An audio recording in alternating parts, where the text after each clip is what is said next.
Hello everyone, welcome back to the channel. We are back with another challenging problem from our JEE Main and JEE Advanced question series. And in this video, we are going to tackle a very fascinating question from the JEE Advanced 2024 paper 1.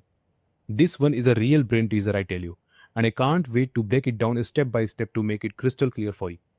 And for those who are new on this channel, we focus on two things here: simplifying NCERT concepts to build a strong foundation, and solving JEE Main and JEE Advanced questions to sharpen your problem solving skills. So I have included this video in our JEE Main and JEE Advanced question series to keep things consistent, so you know exactly what to expect from this channel. Okay, so let's get it started. Now, the question says, let f of x be a continuously differentiable function on the open interval 0 to infinity such that f of 1 equals 2, and for each x greater than 0, we have been given a limit which is equal to 1. So the question is asking, what is the expression of f of x for all x greater than 0? For all x greater than 0. Now, many of you would have probably solved so many similar questions and you know already the approach. You already know the approach. But let me explain for those who have a little bit difficulty in understanding this limit. Okay, so look at the limit and try to understand it like this. The limit is t tends to x, which means it is approaching towards x. The value of t is approaching towards x. So in the context of the limit, जब तक हम limit की बात कर रहे हैं तो हमारा t क्या है? t is an independent variable.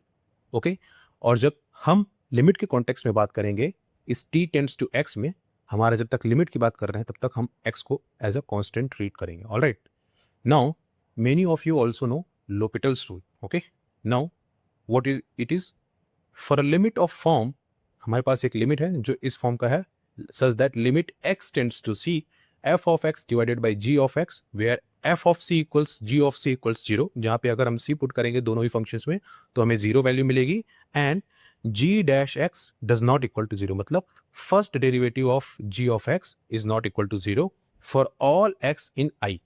यहाँ पे ये जो आई इंटरवल है ये क्या है? ये एक ऐसा इंटरवल है जो सी के अराउंड में है, जो सी के नेबरिंग में है. ऑलराइट, तो उस इंटरवल में हमारा जो जी डैश एक्स है वो 0 नहीं है, with x does not equal to C. और उसमें हम एक्स को सी भी पुट नहीं करेंगे, क्योंकि जब हम एक्स को सी पुट कर दे रहे हैं तो यहाँ पे हमें क्या मिल रहा है? F of C equals G of C equals 0.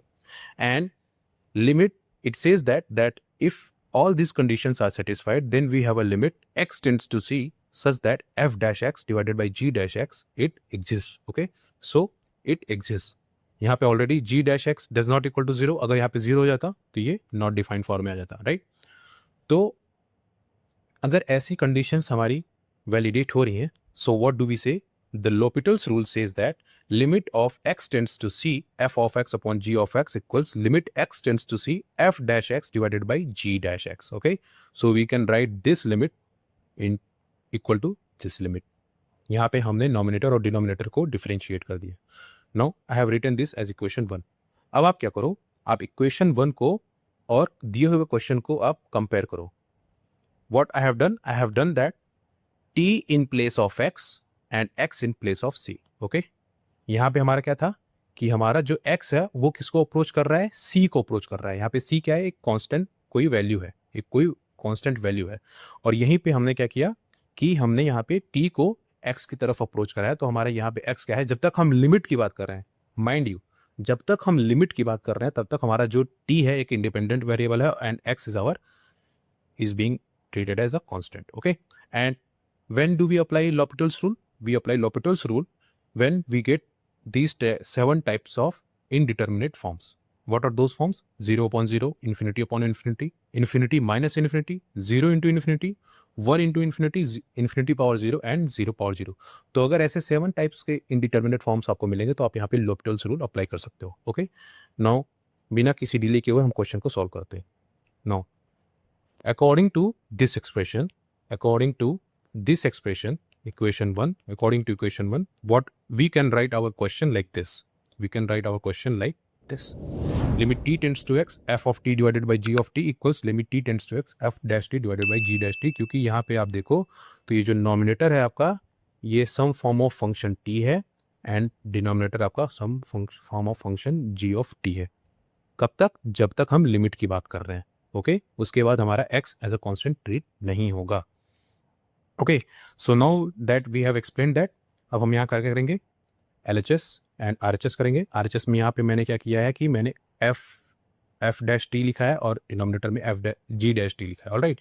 Very simple है, you know that differentiation of t power 10 will be 10 into T power 9 and f of x को हम एज इट इज़ लिखेंगे क्योंकि हमारा यहाँ पे अभी t इंडिपेंडेंट वेरिएबल है, माइनस x पावर 10 क्योंकि हमारा x यहाँ पे we are treating x as constant. So यहाँ पे f ऑफ t का डिफरेंशिएशन क्या हो जाएगा f डैश टी, और नीचे क्या हो जाएगा 9t टू द पावर 8 और x पावर 9 का डिफरेंशिएशन यहाँ पे 0 होगा जब तक हम लिमिट की कॉन्टेक्स्ट की बात कर रहे हैं। यहाँ पे बार बार मैं इस वर्ड पे जोर दे रहा हूँ, ऑलराइट। नाउ ये अपना क्या हो गया, ये इक्वेशन 2 हो गया। अब आप क्या करो कि आप इस एक्सप्रेशन को, ऑलराइट, आप इस एक्सप्रेशन को इक्वल टू 1 करो। So put t equals to x in equation 2। अगर आप यहाँ पे वापस से, अगर आप इस एक्सप्रेशन में वापस से t इक्वल्स x पुट करोगे तो ये इनडिटर्मिनेट फॉर्म का नहीं आएगा। तो उस कंडीशन में हम क्या करते हैं, आपने जो ऐसे लॉकेटल्स रूल के बहुत सारे सिंपल क्वेश्चन सॉल्व किए होंगे जिसमें आप नॉमिनेटर और डिनोमिनेटर को आप डिफरेंशिएट करते हो, फिर उसके बाद लिमिट की वैल्यू पुट कर देते हो। तो मैं वही यहाँ पे कर रहा हूँ, we are putting t equals to x in equation 2 so that we are getting this line, okay। now with simple mathematics I will not solve it, okay, you can do it on your own। so हम इसको solve करके हमें क्या मिल रहा है, हमें एक ऐसा एक्सप्रेशन मिल रहा है, हमें क्या मिल रहा है, एक ऐसा एक्सप्रेशन मिल रहा है where f dash x minus 10 upon x into f of x equals minus 9 by X square, okay. No if you look closely at this expression, अगर आप इस एक्सप्रेशन को अच्छे से देखो तो ये किस फॉर्म का है, ये first order linear differentiable equation के फॉर्म का है, first order linear differentiable equation के फॉर्म का है, जिसको हम क्या बोलते हैं, f dash x plus P of x into F x equals Q of x. इस एक्सप्रेशन में x आपका इंडिपेंडेंट वेरिएबल होता है और एफ एक्स आपका डिपेंडेंट वेरिएबल होता है, ऑलराइट। अब देखो यहाँ पे t हट गया तो हम क्या x की बात कर रहे हैं, तो हम यहाँ पे अब x को एज अ कांस्टेंट ट्रीट नहीं कर रहे हैं, ऑलराइट, क्योंकि हमारी लिमिट अब हट चुकी है। तो यहाँ पे इस एक्सप्रेशन को और इस एक्सप्रेशन को अगर कंपेयर करोगे तो आपको p ऑफ x क्या मिलेगा, p of x equals minus 10 upon x and q of x equals minus 9 by X square. Now you know that how to solve this expression, we basically first calculate integrating factor. For this first order linear differential expression we calculate integrating factor like this, integrating factor like this, e to the power integral of p into dx. So here we have put p, so again you can simplify it like this, and you know that integral of 1 upon x gives us log x to the base e, log x to the base e। so आप यहाँ पे इसको वापस ऐसे लिखोगे, you know by the logarithmic property ये minus 10 x के power में चला जाएगा, so e power log x to the base e power log x to the power minus 10 to the base e। Again यहाँ पे लॉगरिथमिक प्रॉपर्टी होती है कि अगर e पावर log x के पावर में समथिंग है और बेस में e है तो यहाँ पे सिंपली क्या जाएगा, x टू द पावर में आ जाएगा आंसर। तो यहाँ पे x पावर माइनस 10 क्या हो गया हमारा, integrating factor. So x to the power minus 10 is our integrating factor, and you know that when we have got our integrating factor, what we will do, we will solve for f of x. And how to solve f of x, we have this equation, f of x into integrating factor equals integral of q of x into integral factor of dx plus constant.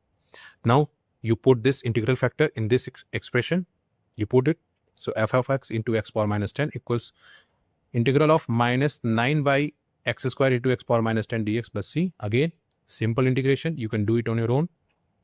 So when you will solve this, you will get expression for f of x here, okay. So this is the expression for f of x, okay. Now we have got expression for f of x, and but how to calculate c, we are also have been given a certain condition for that, okay. Here you can see that f of 1 equals 2, so if f of 1 equals 2, then we can put f of 1 equals 2, so here comes 2 on the LHS, and you put x equals 1, and if you solve it, you will get the value of c as 13 by 11, okay. Now you again put this c in this expression, and you get fx equals 9 by 11x plus 13 by 11 into x power 10, okay. And if you match with the question, you will get the answer is option B, okay.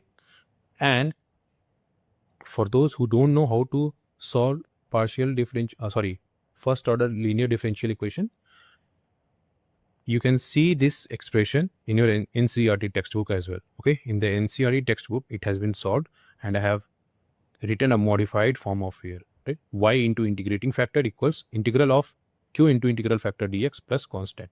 यहाँ पे y क्या है? Y आपका क्या होता है? F of x. Alright, so it is as simple as that. I hope I was able to make you understand of all the hidden lines that you were not able to understand at first. Okay, और यहाँ पे जो limit के context में जो यहाँ पे जो t अप्रोच टू x कर रहा है उसको मैं समझा पाया हूँ आपको. आई होप आप इस चीज़ को समझ पाए हो कि हम जब तक लिमिट के कॉन्टेक्स्ट में बात कर रहे हैं तो we are treating t as an independent variable, और जब तक लिमिट सॉल्व कर रहे हैं तब तक हम x को एज अ कांस्टेंट ट्रीट कर रहे हैं. ओके, लॉपिटल्स रूल को देखो, उसमें जो भी उसकी लिमिटेशंस दी होती हैं उसके बेसिस पे ये हमारा क्वेश्चन एकदम सही है. ओके, सोल्यूशन हमारा एकदम सही है. Alright, so this is all about this video. We will come back with another video, and until then, stay curious, take care of yourselves, and thank you.